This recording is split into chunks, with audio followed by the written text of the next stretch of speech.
Señor mío y Dios mío, creo firmemente que estás aquí, que me ves, que me oyes. Te adoro con profunda reverencia. Te pido perdón de mis pecados y gracia para hacer con fruto este rato de oración.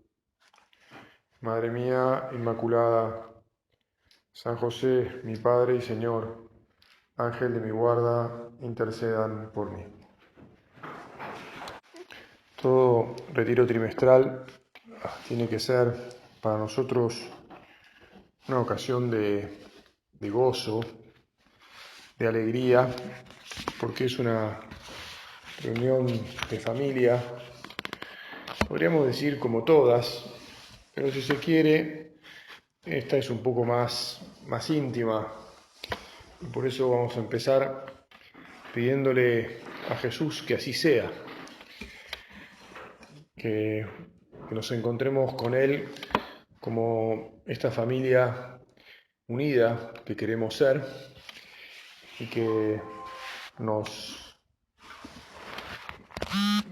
volvamos a encender en su amor, en el amor por nuestro camino, en el cariño de unos por otros, para cumplir nuestra misión, digamos. Para eso estamos y para eso es que tenemos estos retiros trimestrales también y todos los medios de formación.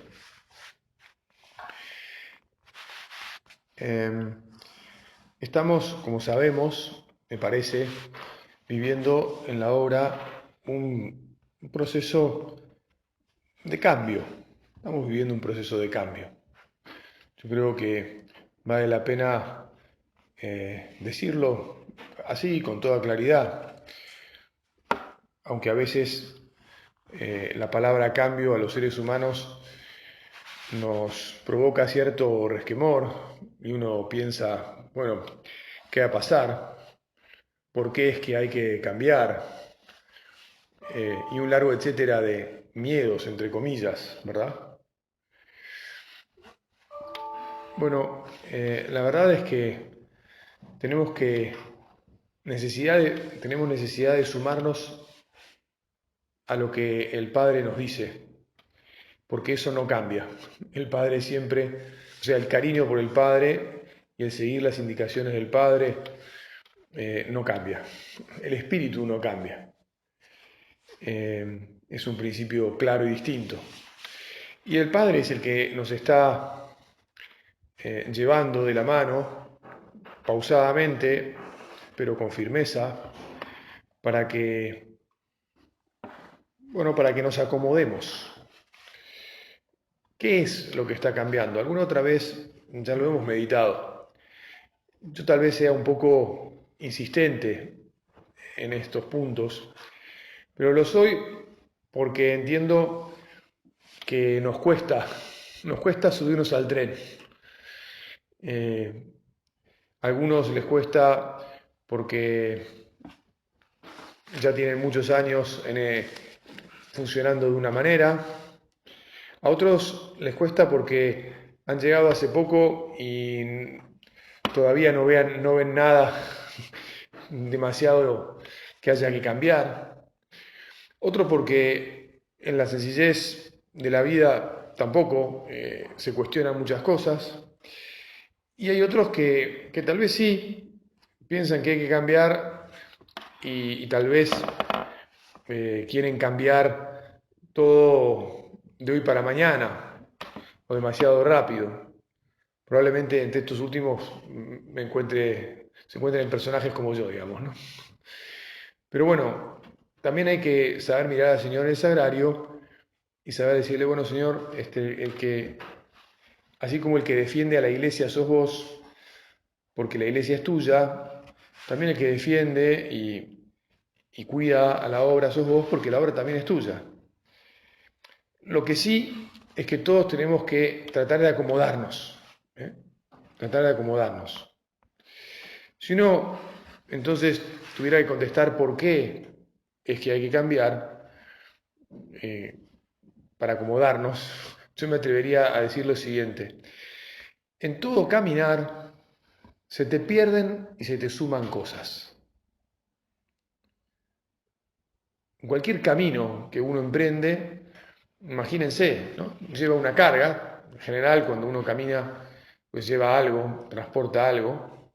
Digamos que nosotros llevamos nuestra misión, llevamos nuestro espíritu. Eh, Imagínate una carreta que sale por un camino y tiene una carga, y conforme va pasando el camino, va recorriendo el camino, agarra una piedra, agarra una curva, etcétera, y en esos saltos del camino, bueno, algo de la carga puede volar por el aire y perderse. Y entonces, esas cosas que se van perdiendo, digamos así, en algún momento es necesario recuperarlas. No da lo mismo llegar con la mitad de la carga que, que llegar con toda la carga. Además, la analogía, como toda analogía, no es perfecta. Y entonces, en el caso del que estamos hablando, que es de vivir a lo largo de los siglos para servir a la Iglesia el espíritu de la obra, que se nos pierdan aspectos del espíritu es algo como más serio, ¿no? Porque es como si perdiéramos caballos de fuerza del motor, por decirlo de algún modo. Eh, bueno, entonces, una, una circunstancia es que uno puede perder cosas. Pero además también uno puede sumar cosas que no hacen falta. No sé si ustedes saben, los barcos, por ejemplo, en alta mar, van sumando peso. En el mar hay plancton, hay muchos organismos y los barcos, bueno, navegan a una determinada velocidad que hace que cuando pasan por zonas donde hay más de esos organismos se van como adhiriendo al casco. Y cada tanto el peso que suman es tal que tienen que llevarlos a muelle, a dique seco, perdón, y limpiarlos, quitarles todo ese peso, porque si siguen, además, cuanto más peso suman, más fácil es que se adhieran otros organismos. Bueno, entonces hay que sacarse de encima todo eso. De vuelta, la analogía no es perfecta, pero nos puede suceder, de hecho nos sucede, que en el vivir nuestra entrega a Dios podemos inconscientemente, porque en todo esto no es que nadie lo haga con maldad, ¿verdad? O sea, nosotros, Jesús, te queremos servir, ayudarnos a servirte siempre con fidelidad, siempre con alegría, siempre con espíritu joven. Pero bueno, inconscientemente se nos pueden acumular cosas o sumar cosas que no son las propias. Y entonces en algún momento tenemos que hacer exámenes. Bueno, por otro lado, podríamos pensar que, o vale la pena enfocar la idea de que como los años van pasando, el camino también va cambiando. Los caminos cambian. No sé, baste pensar hace 25 años, poco antes de que empezara la labor en esta zona y se eligiera este lugar bueno, para poner un centro, para poner una escuela de negocios, un hospital, una universidad y todo eso. La Panamericana era bien distinta a la que es hoy, muy distinta. No solo porque tenía menos manos y todo eso, sino por todo lo de la gente que no vivía todavía por esta zona, por todos los negocios que no había. O sea, el paisaje de cualquier tipo de zona y en cualquier tiempo de la historia cambia. Y entonces hay que acomodarse a los cambios de los caminos que uno recorre.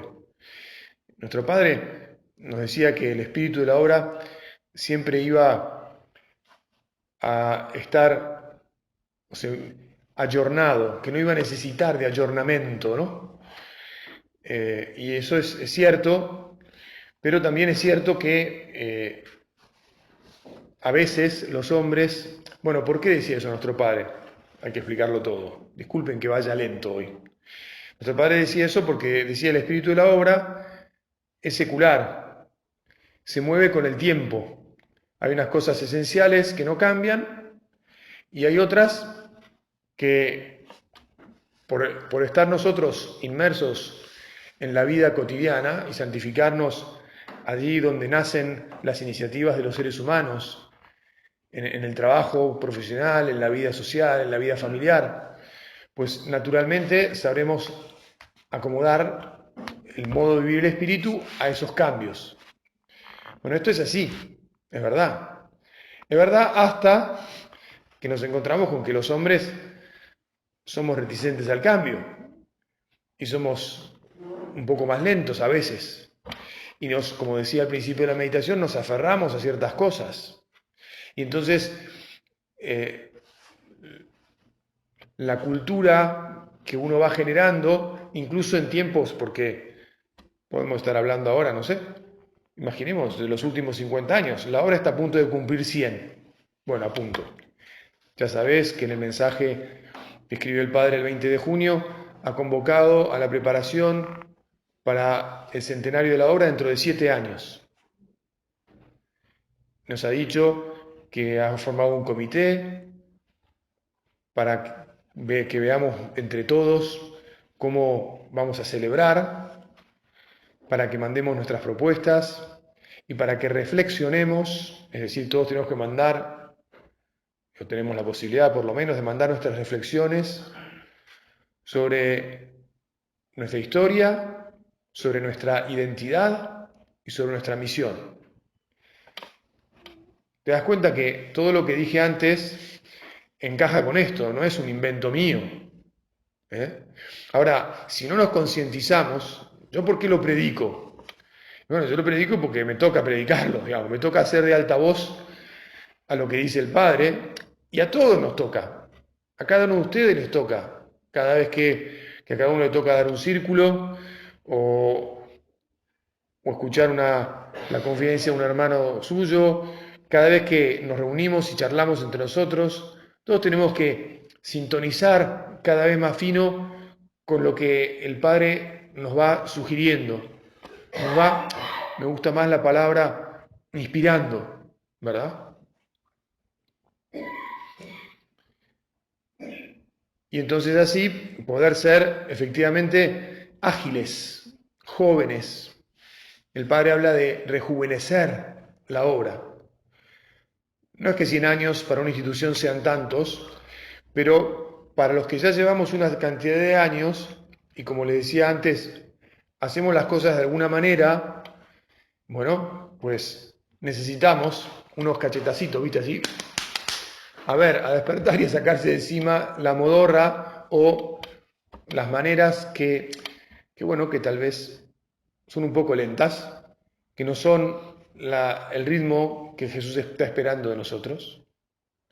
Jesús, te miramos, sabemos que estás aquí escuchando nuestras confidencias y te decimos que sí, que queremos rejuvenecernos, que necesitamos siempre, que vemos, perdón, siempre esta necesidad. Lo vemos en la vida humana también, o sea, aquellos de ustedes que acaban de ser abuelos, algunos acaban de ser abuelos, o los que tuvieron la experiencia de ser abuelos, ¿cómo rejuvenece la llegada de los nietos, verdad? Te rejuvenece y te cambia todo, te pone patas para arriba, ¿verdad? O bueno, cuando llega un hijo, qué alegría, qué fuerza que da en una nueva familia.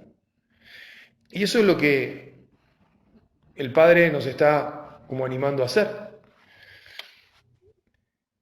Que nos acordemos que somos protagonistas, que todos somos protagonistas,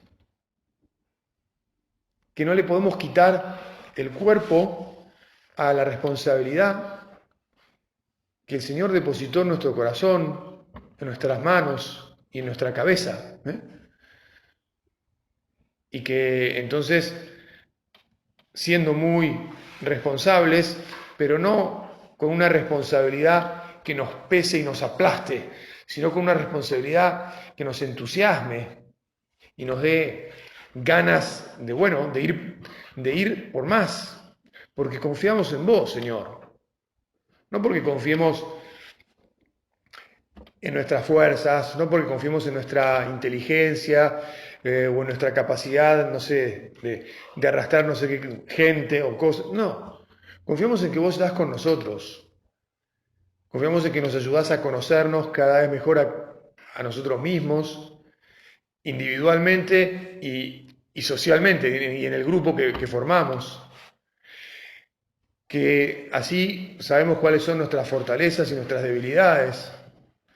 Y entonces juntos tratamos de descubrir nuestras oportunidades de crecimiento y tratamos de evitar nuestras debilidades. Cosas estas que son conceptos que uno puede decir, bueno, suenan muy empresariales. Bueno, pues que somos una empresa divina, donde el factor sobrenatural es el esencial y principal siempre, pero al mismo tiempo donde, como somos hombres, también tenemos que poner toda nuestra humanidad, te insisto, cabeza, corazón y manos al servicio de Dios.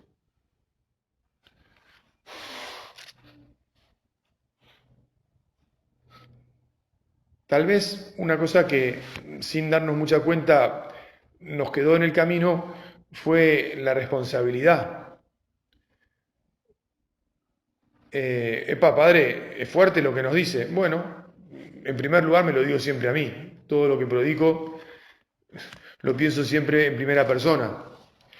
Pero hace no mucho me contaron la historia, o escuché la historia en una tertulia que está en YouTube, de las mujeres, de nuestras hermanas. Pero bueno, ahí está en YouTube y se puede aprovechar y escuchar.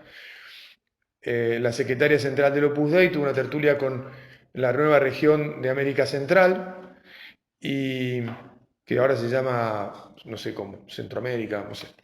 Y ahí hablaba de Aurora Nieto, que fue la primera supernumeraria del Opus Dei. Una mujer viuda con 3 hijos que vivía en Salamanca, que conoció a nuestro padre en el año 46, en un viaje que nuestro padre pasó por allí, que tenía que trabajar, y en el año 46 no era normal que las mujeres trabajen porque tenía que sostener a sus hijos, que además tenía que administrar unas propiedades familiares que había quedado, y que además era la presidenta de la Acción Católica de su ciudad, y que oyó hablar de nuestro padre, lo conoció, y así como lo conoció, no sé si ese mismo día o al día siguiente, le escribió una carta pidiendo ser admitida en el Opus Dei. Año 46 todavía, acordate, no habían, ni siquiera habían escrito o eran de casa los primeros supernumerarios. Decía en el año 48 y en el año 50, ¿no? Te acordarás.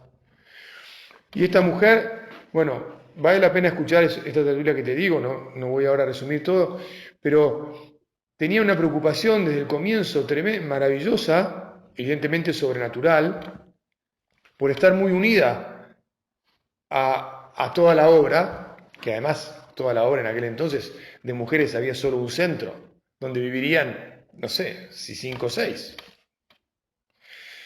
Pero ves la responsabilidad, o sea, Dios nos da una misión, Dios nos llama a una misión y sentimos la responsabilidad, que al mismo tiempo viene de la mano de, bueno, de una gran gracia, de una gran fuerza y de un deseo de vivir libremente por amor. La respuesta, Señor, quiero hacer esto que me haces y quiero hacerlo bien. Quiero enterarme bien cómo es y poner todo de mi parte. Ayer conocí a otra hermana nuestra que en este caso me habló, curiosamente, yo estaba pensando en esta predicación de hoy y había pensado en contarles esto de Aurora Nieto, que es, no sé si había dicho el nombre, esta primera supernumeraria, y ayer me conocí a otra hermana nuestra que está internada en el hospital, cuya madre era la esposa, bueno, de su padre, del cónsul uruguayo en Chile, por los años 40. Y en un momento, y bueno, y ella era la quinta hija, y su padre falleció. Y al poco tiempo de fallecer su padre, cuando ella tenía 5 años, se quemó la casa del consulado donde ellos vivían, todavía vivían ahí, no sé, no sé, bueno, no. Y poco tiempo después, esta mujer, frente a esa situación, decidió irse a vivir a Santiago de Chile. En uruguayos, no se sabe por qué, en vez de volver a Uruguay, se mudó a Santiago. Su hijo mayor empezó a estudiar en la universidad. Esto ya era un poco después, por los principios de los 50. Y, y en la universidad conoció a don Adolfo, el primer sacerdote y el primer sacerdote que fue a Chile, el primero de la obra que fue a Chile, enviado por nuestro padre, creo que en el año 50 o 51, como aquí, que llegaron los primeros años 50. Bueno, su hijo mayor lo conoció, hizo que su madre lo conociera, y en el año 54 su madre pidió la admisión a la obra, en Chile. Y se mudó, a continuación, se mudó, bueno, no sé si la pidió antes o no, pero resulta que se mudó en el año 54 a Uruguay, a donde todavía no había nadie del Opus Dei, salvo ella. Y dice, bueno, pues yo ahora acá tengo que hacer el Opus Dei en Uruguay. Y dice, me contaba a su hija, que tiene ahora 80 años, te digo, está internada, y dice que dice, su madre lo primero que hizo al poco tiempo de llegar a Uruguay y decir, bueno, yo tengo que contarle del Opus Dei, que es lo que me encontré, esto que es algo que me encanta, y la misión esta de ser santos en medio del mundo, de transmitir a Jesús, de hacer que la gente se encuentre con Jesús donde está. Llamó a todas las personas que conocía, se juntó me dijo algo así como 30 o 30 y pico de matrimonios y les contó lo que ella estaba viviendo.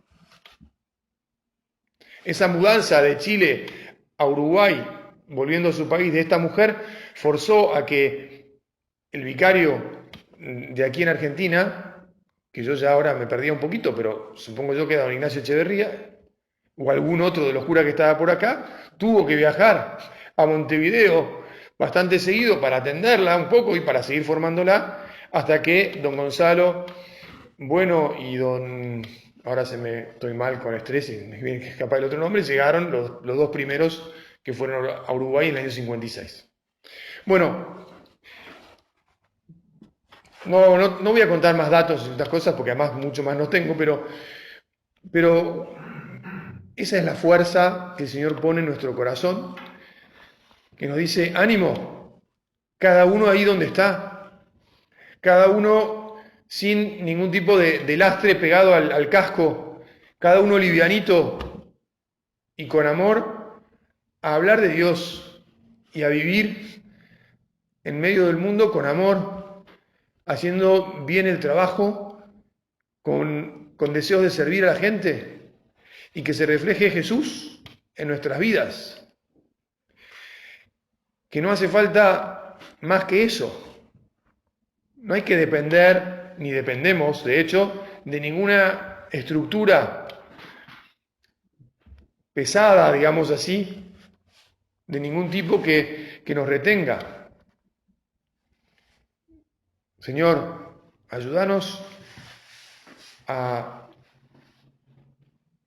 abrazar nuevamente, como el primer día, estas verdades bien esenciales de nuestra vida, del Espíritu que nos dejó nuestro Padre, que mandaba por el mundo entero a sus hijos con un crucifijo, un evangelio y una imagen de la Virgen. Y con eso a arreglarse.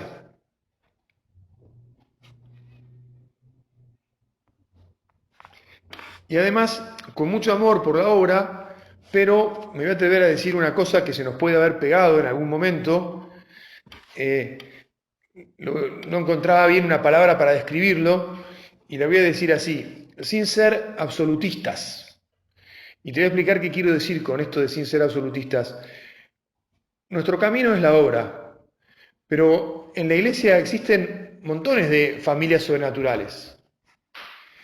Y en la carta que nos escribió el padre cuando fue elegido padre en el año 17, a principios del año 17, en enero, el 14 de febrero nos escribió una carta contándonos qué había dicho el Congreso y cuál era, por lo tanto, las indicaciones que traía parte del Congreso y de cuál era el programa. Y una de las cosas que nos decía era que aprendamos a trabajar y vivir con alegría al lado de tantas otras iniciativas que hay en la iglesia, ¿verdad?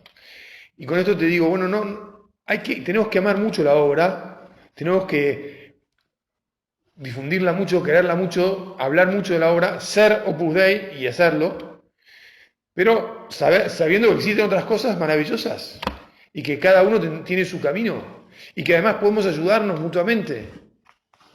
Bueno, nada más, una pincelada sobre esto, ¿no?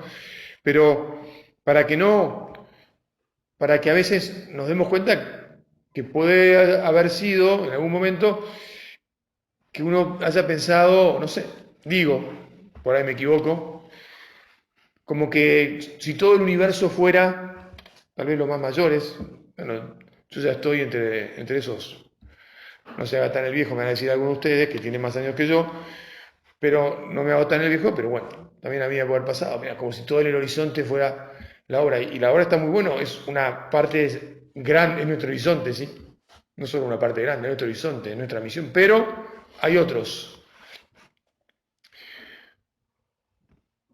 Bueno, se me está terminando el tiempo y entonces voy a redondear. ¿Y por dónde voy a redondear? Voy a redondear como simplemente, porque el tema de la otra meditación es un poco distinto, aunque continúa a este. Y de paso ya te digo, el retiro lo voy a continuar el sábado. O sea, no voy a decir esto mismo el sábado a los que vengan al retiro el sábado. O sea que después te subiré la meditación en internet y si querés escuchar la del sábado, que complementará todo esto, ¿no? Pero redondeando, ¿por dónde nos está llevando el Padre? ¿A dónde tenemos que ir de vuelta a recuperar la juventud? Poniendo a Jesús en el centro de nuestro corazón. Recuperando la libertad. La siguiente carta del Padre, después de la programática, fue una carta sobre la libertad. Preguntémonos, ¿cuántas veces leíste esa carta? La escribió en el año 18, ya pasaron 3 años. ¿La leíste solo una vez en el año 18? Si la leíste solo una vez en el año 18, me atrevo a sugerirte que la leas de vuelta, porque no creo que te las hayas aprendido de memoria. Y probablemente haya algunos puntos que todavía valga la pena volver a examinarse y a recuperar. A continuación, la carta sobre la amistad, fuerza esencial de nuestro espíritu, porque ya sabes muy bien, lo hemos escuchado hasta el agotamiento, pero a veces esas cosas que se escuchan hasta el agotamiento, sucede que al final pierden la fuerza que tienen, porque de tanto repetir, uno se le hace como la cantinela de fondo y ya no la escucha más, ¿viste? Que hay muchos hogares donde está prendida la televisión, a mí me pone loco. Entro a las habitaciones del enfermo, está prendida la televisión y no puedo concentrarme en la conversación con el enfermo. Pero hay hogares y hay gente que tiene el televisor prendido ahí y es como que no importa qué diga el televisor, no le altera nada. A mí, bueno, ahora, de tanto escuchar algo puede ser que ya esté ahí y sea como lo mismo. Apostolado de amistad y confidencia. Bueno, si no recuperamos la amistad de verdad, si no la meditamos como andamos por ahí, y si no meditamos lo que el Padre nos dice sobre la amistad y el cariño entre nosotros mismos, como fuerza esencial, motora, bueno, mirá, en la última carta que nos hablaba el Padre sobre los modos en que vivimos nuestra entrega, por ejemplo, una cosa bien concreta que decía es que tiene que haber 2 agregados por cada numerario y 3 subnumerarios por cada numerario. ¿Cuántas veces escuchaste esto? ¿Cuántas veces lo has meditado? ¿Has pensado, che, esto cómo se mastica? Porque la verdad es que no lo hemos, ¿verdad que no hemos visto esto? Bueno, solo para dejar otra pincelada más. Vamos, como siempre, a pedir a la Virgen, Reina del Opus Dei, que nos ayude en todo este camino que tenemos que recorrer juntos y con mucha alegría. Te doy gracias, Dios mío, por los buenos propósitos, afectos e inspiraciones que me has comunicado en esta meditación. Te pido ayuda para ponerlos por obra. Madre mía Inmaculada, San José mi Padre y Señor, Ángel de mi guarda, intercedan por mí.